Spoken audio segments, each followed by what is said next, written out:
శ్రీకాకుళం పలాసలో అర్ధరాత్రి వేళ police station లో ఉద్రిక్తత చోటు చేసుకుంది. వైసీపీ పార్టీ సోమవారం నాడు జరిపిన ర్యాలీలో మహిళా కానిస్టేబుల్ పై అసభ్యకరంగా ప్రవర్తించడానికి వైకాపా కార్యకర్త వేణుగోపాల్ పోలీసులు అదుపులోకి తీసుకున్నారు. నోటీసులు ఇవ్వకుండా అక్రమంగా అరెస్టు చేసినందుకు కాశీబుగ్గ పోలీస్ స్టేషన్ ఎదుట మాజీ మంత్రి డాక్టర్ అప్పలరాజు బైఠాయించారు.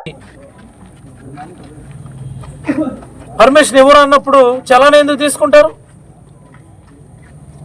చలానా ఎందుకు తీసుకుంటారు పబ్లిక్ దగ్గర నుండి?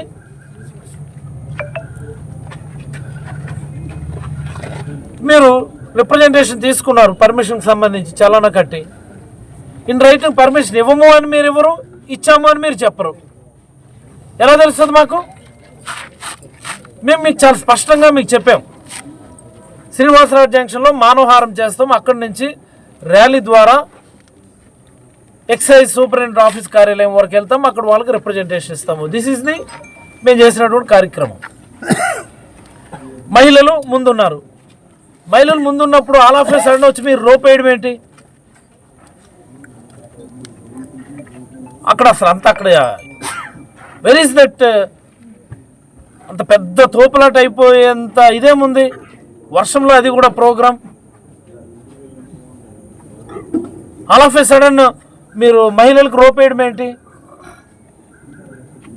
అది కూడాను మేల్ పోలీసులు అందరూ కూడా మహిళలకి చాలా ఇబ్బంది పడ్డారు మహిళలు. ఇన్స్పైట్ ఆఫ్ దట్, సరే మన ఉద్దేశం జరుగుతున్నటువంటి అన్యాయాన్ని ప్రజలకు తెలియజేయాలా, ప్రపంచానికి తెలియజేయాలా అన్నటువంటిది మా మోటో. కాబట్టి మేము సర్దుకున్నాం.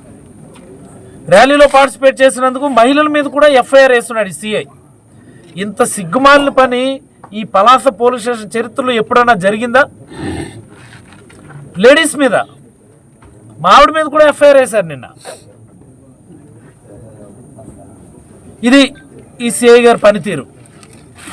గత 5 ఏళ్ళు కూడా ఇక్కడ మహిళే కదా ప్రతిపక్ష నాయకురాలు. చిటికి మాటికి రోడ్డు ఎక్కిపోయి నోటికి ఏదో వస్తుంది మాట్లాడేది కదా. ఎన్ని ఎఫ్ఐఆర్లు వేశారు అప్పుడు? ఇదేంటిది నిర్బంధం? ఇదేం రాజ్యాంగం ఇది? ఎటు వెళ్తున్నాం అసలు?